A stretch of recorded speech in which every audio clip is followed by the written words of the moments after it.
భగవద్గీత 18 అధ్యాయములు 700 శ్లోకముల తాత్పర్యమే ఈ సంపూర్ణ భగవద్గీత.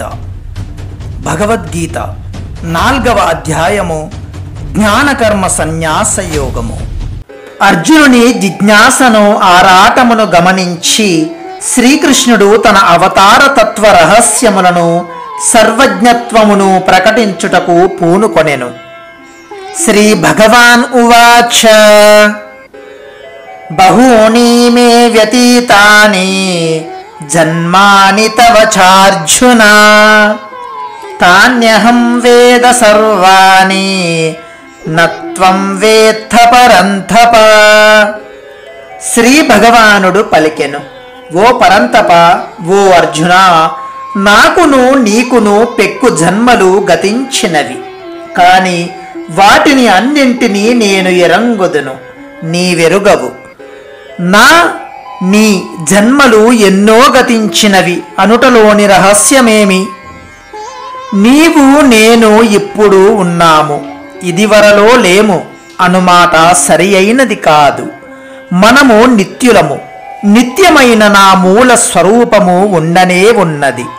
అది కాక మత్స్య, కూర్మ, వరాహ, నరసింహ, వామనాది బహురూపములను నేను లోగడ స్వీకరించియుంటిని. వసుదేవసుతునిగా నేను ఇటీవలి వాడనే అయినను లోగడ వివిధ రూపము జన్మలలో పెక్కుమంది పురుషులకు అనేక ఉపదేశములను ఇచ్చియుంటిని. ఇది శ్రీకృష్ణుడు తెలిపిన ఆయన అవతారముల రహస్యము. దీనిని బట్టి శ్రీకృష్ణుని మూల రూపము నారాయణుడని స్పష్టమైనది. కనుక శ్రీకృష్ణుడే నారాయణ రూపములో కల్పాదియందు సూర్యునకు ఈ కర్మయోగమును ఉపదేశించెను.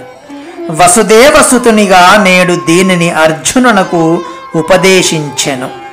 ఇందు కాల వ్యత్యాసమున్నది, కానీ వైరుధ్యము ఏమీయూ లేదు.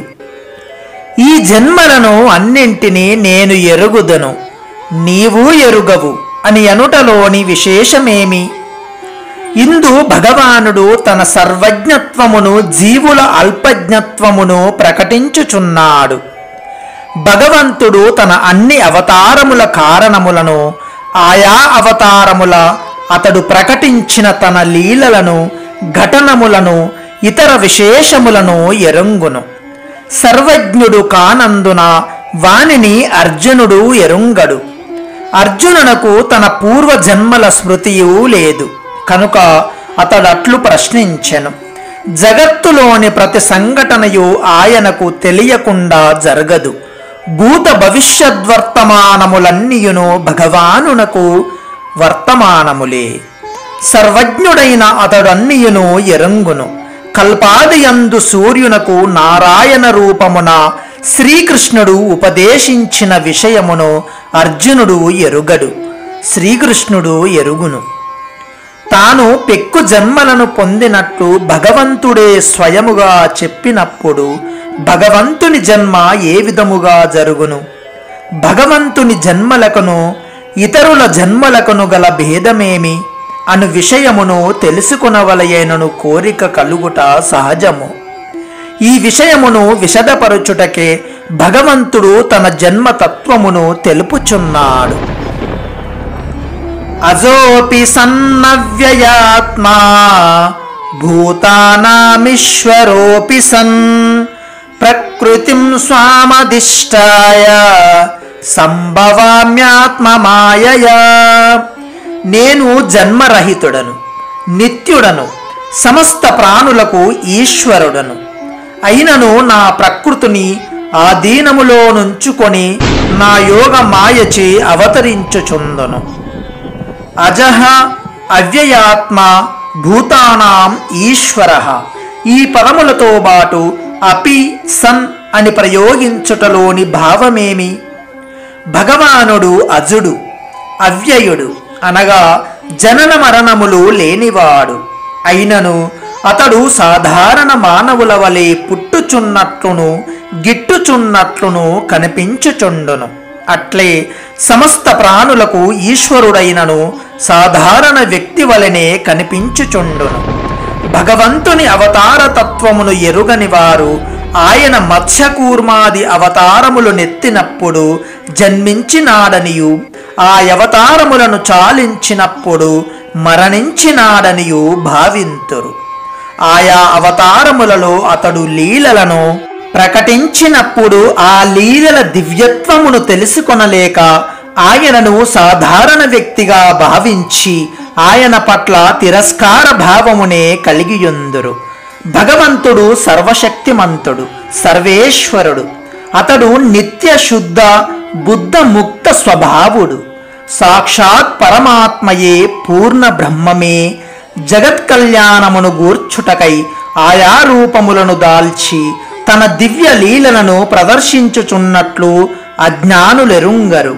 ఏలనన భగవంతుడు ఆ సమయమున తన యోగ మాయమును తెరలో దాగియుండును. స్వాం అను విశేషణముతో కూడిన ప్రకృతిం అను పదము దేనిని తెలుపును? అట్లే ఆత్మమాయయ అను పదము తెలుపునదేమి? ఈ రెండింటి మధ్య గల తారతమ్యమేమి? నవమాధ్యాయమునందలి 7-8వ శ్లోకములలో భగవంతుని శక్తి రూపమైన మూల ప్రకృతి ప్రస్తావన చేయబడినది. 14వ అధ్యాయములో ఈ మూల ప్రకృతియే మహద్బ్రహ్మగా పేర్కొనబడినది. ఇచట స్వాం అని విశేషణముతో కూడిన ప్రకృతిం అనే పదము ఆ మూల ప్రకృతిని సూచించును. భగవంతుడు తన యోగ శక్తిచే సమస్త జగత్తును పోషించుచున్నాడు.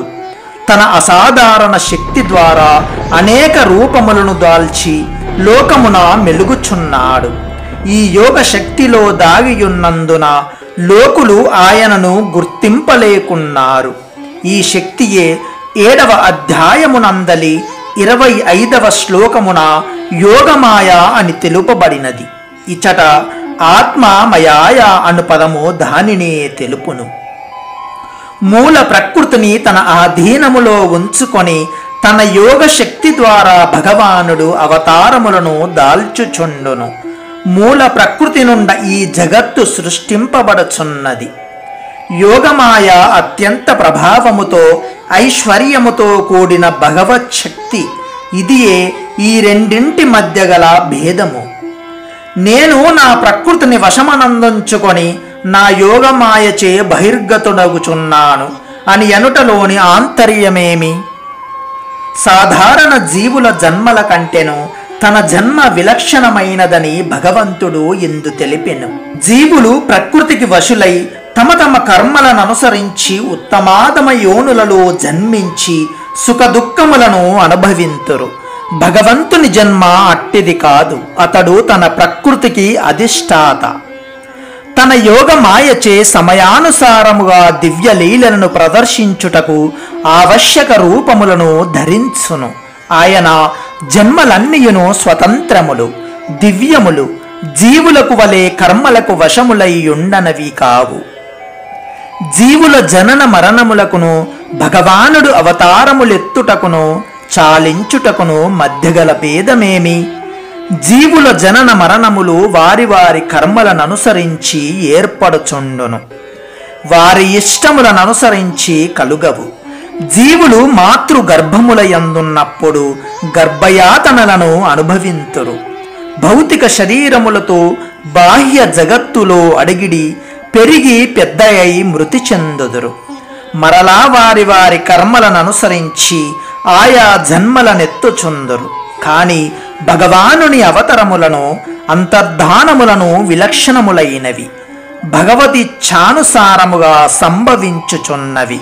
భగవంతుడు ఎప్పుడు ఎక్కడ ఏ రూపములో తన అవతార మూలవశ్యకములగునో గ్రహించి తదనుసారముగా సంకల్పమాత్రమున వాటిని ప్రవర్ధిల్లజేయును.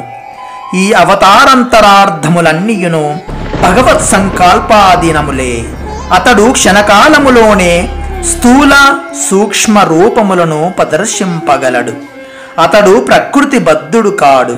ప్రకృతియే ఆయనననుసరించును.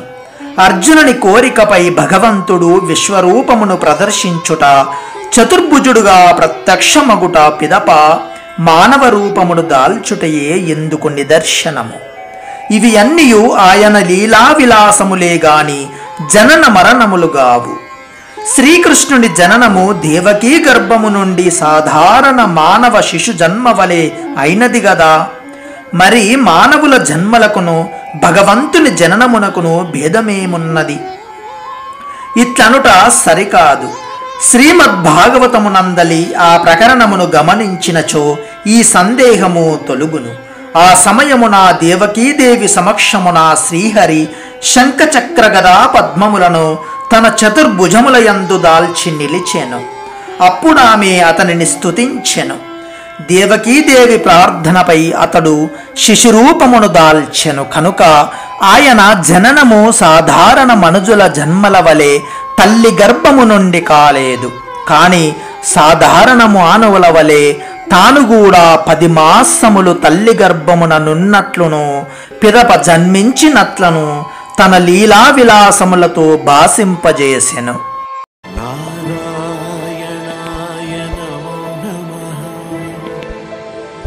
వాసుదేవా